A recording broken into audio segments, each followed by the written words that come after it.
There is a specific moment in every man's life when he realizes the game was rigged. Not against him, against everyone who played it the way they were told. Usually it happens around 40, sometimes earlier. The job that promised security delivered exhaustion. The savings that were supposed to grow got eaten by inflation. The good life he was sold turned out to be a treadmill with a death certificate at the end. And the cruelest part, the part nobody warned him about, is that the men he watched succeed weren't smarter. They weren't more talented. They weren't even necessarily harder workers. They simply knew something he didn't. 7 things, actually. Machiavelli wrote about these things 500 years ago, but the modern world buried his real teachings under a polite version.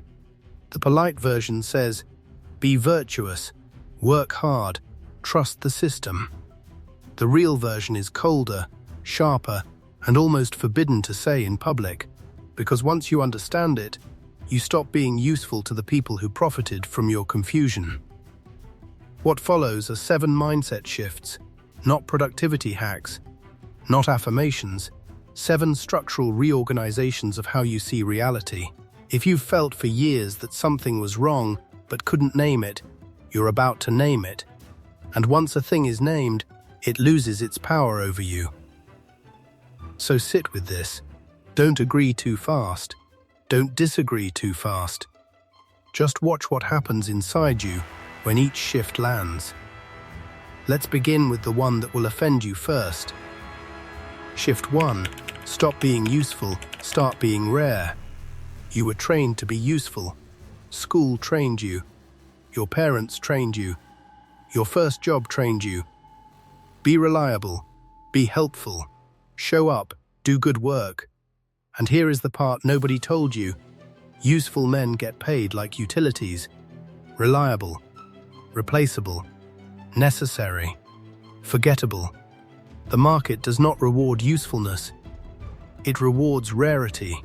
A man who does what 10,000 other men can do gets paid like one of 10,000. A man who does what almost nobody can do gets paid like almost nobody else. The mathematics are not cruel. They are just honest. Machiavelli observed something most men miss. He noticed that rulers protected what was scarce and abandoned what was abundant. They did not value loyal soldiers more than disloyal ones. They valued indispensable advisors more than replaceable ones. The lesson was buried in his pages, but it has not changed in 5 centuries. The shift is not working harder. The shift is asking a brutal question every morning. If I disappeared today, how long until someone replaced me?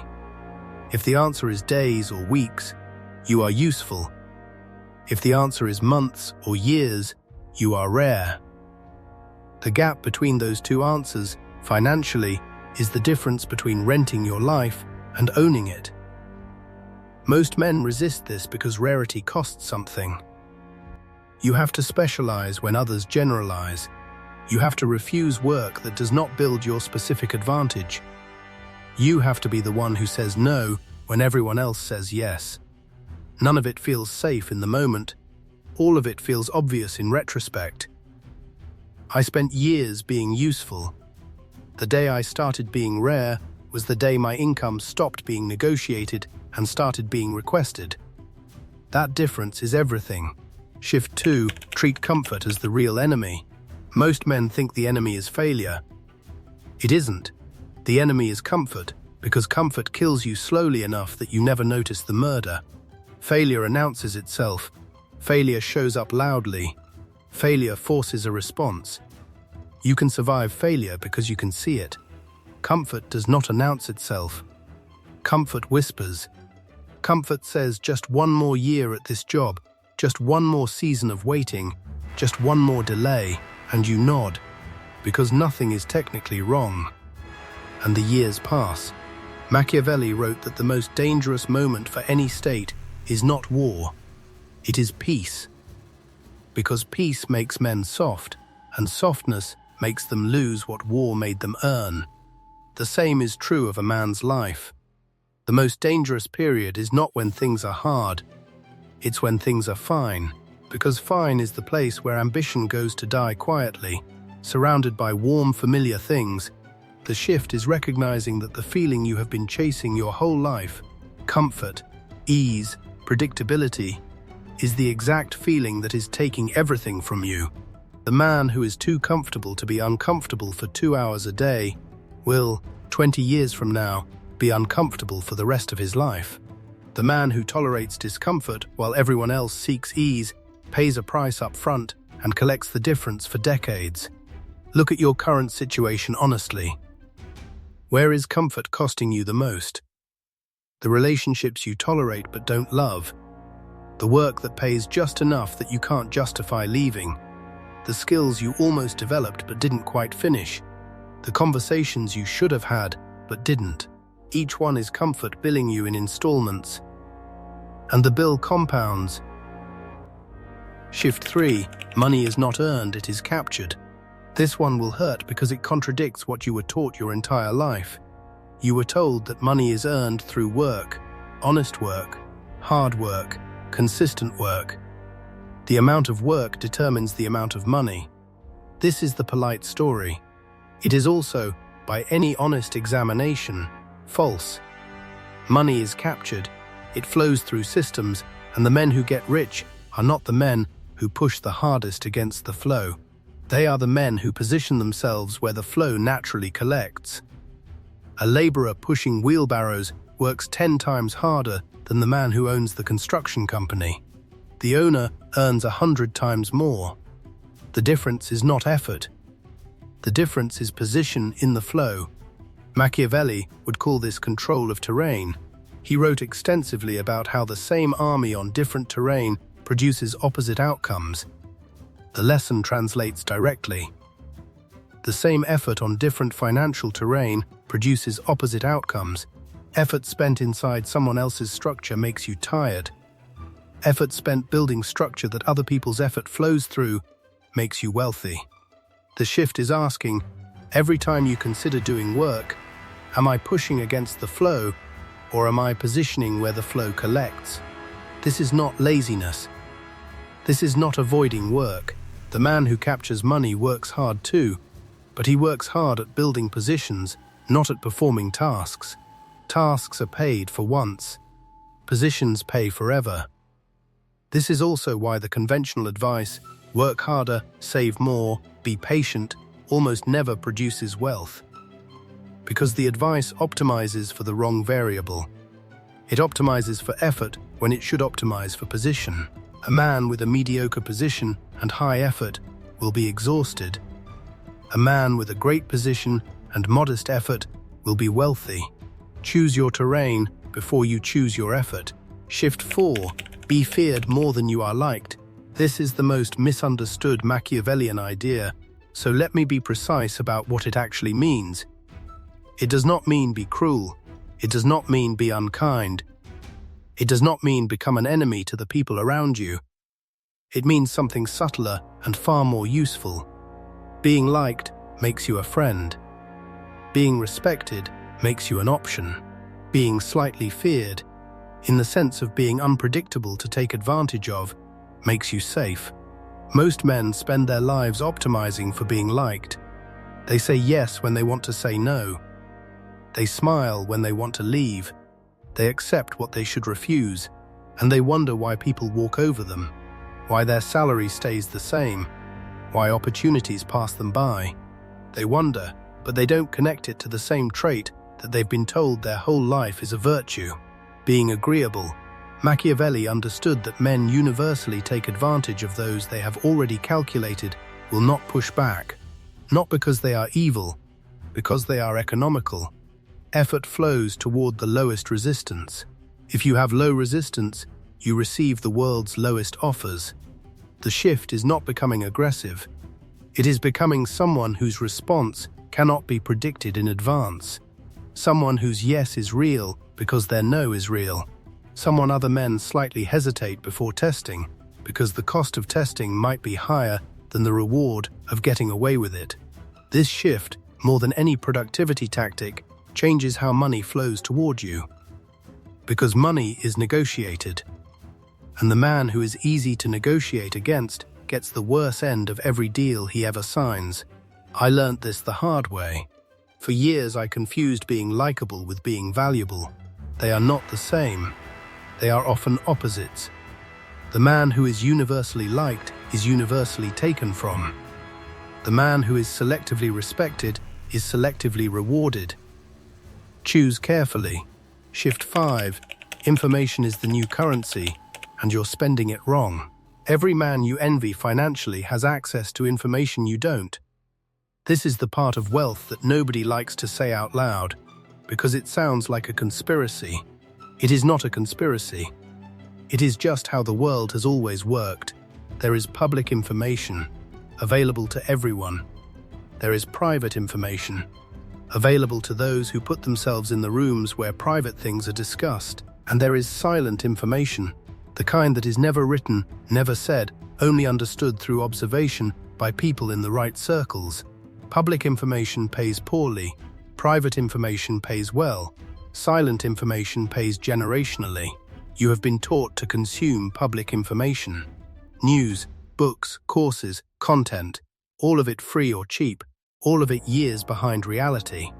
You consume it, feel informed, and remain poor. The information you actually needed to change your trajectory was never going to be in those places, because nobody profitable wastes profitable information by writing it down for free.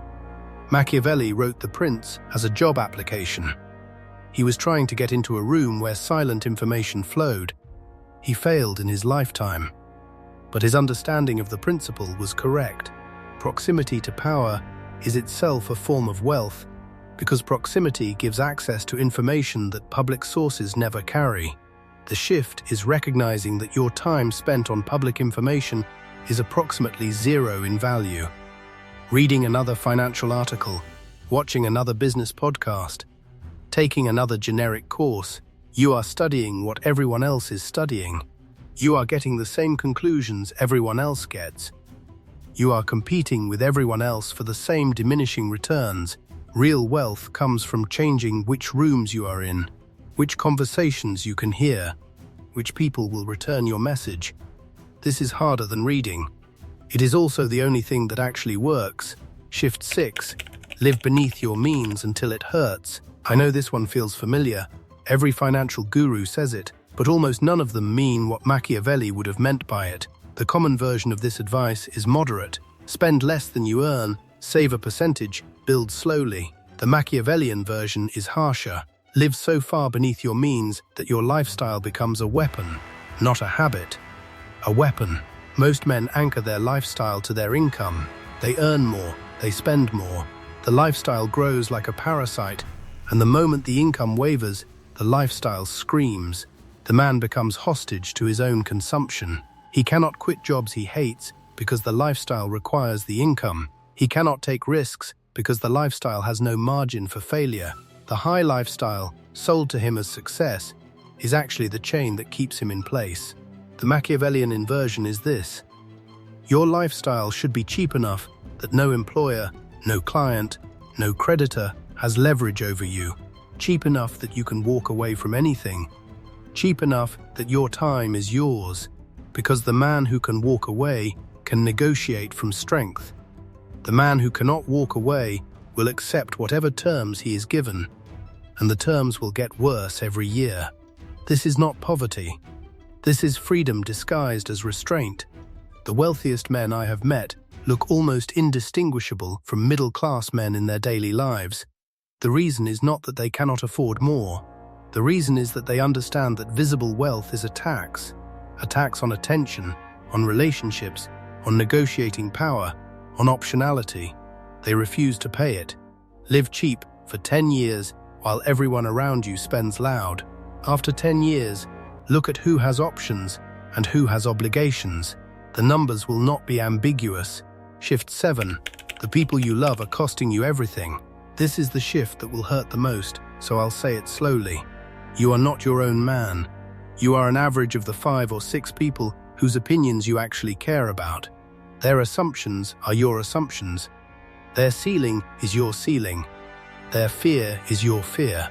You inherited this group by accident, family, school, neighborhood, early friendships, and you have been quietly carrying their limitations as if they were yours. Some of these people love you. That is what makes this shift difficult, because the people who love you most are often the people who limit you most, not out of malice, but out of care. They want you safe. Safe is exactly what is keeping you poor. They want you close. Close to them is far from where you need to go. They want you the same person you've always been. The man you've always been is the man who hasn't built what you want to build. Machiavelli wrote that a man cannot serve two masters and rise. He must choose. The shift is not abandoning the people you love. It is recognizing that their psychological gravity is real, that it is pulling on every decision you make, and that you must build a parallel circle of people whose gravity pulls in the direction you want to go. This will cost you. Some of the people you love will feel left behind, even if you do nothing wrong by them. Some will accuse you of changing, of forgetting where you came from, of getting too big for yourself. They are not wrong. You are changing. That is the entire point. The man you need to become is, by definition, not the man they currently know. Make peace with this in advance, because every successful man eventually faces this moment, and the men who refuse to face it return to average within 5 years. The men who face it honestly, painfully, with love but with clarity, they are the ones who escape. And now we arrive at the part nobody else will tell you. These 7 shifts are not techniques. They are not strategies. They are surgeries. Each one removes a piece of who you were and grafts on something colder, sharper, more aligned with reality. The man who completes all 7 is not a better version of his old self. He is a different person entirely, and his old self would not have liked him. That is the price. That is what Machiavelli understood, and what almost nobody else is willing to say out loud. You cannot build wealth and stay the man you currently are. The man you currently are is, by definition, the man who has not yet built it. Something has to die for something to be born. The polite version of self-improvement pretends this is not true. The Machiavellian version respects you enough to admit it. So pause, not to motivate yourself, to decide. Which of the 7 shifts disturbed you most? That disturbance is not random. It is the exact place your current life depends on you never looking. And it is the exact place your future will be built, if you are willing to look. If this shifted the way you see yourself even a little, then don't stop here. Because what you've heard in this video is only the surface. There are deeper layers to psychology, influence, and wealth that simply can't be explored fully in one video. Not because they don't exist, but because most people aren't ready to hear them. That's why most stay average. If you're not one of them, then subscribe, because every video here is designed to sharpen your mindset, increase your value, and separate you from the crowd. No fluff, no noise, just strategy. Most people will watch this and move on. A few will stay and change. Decide which one you are.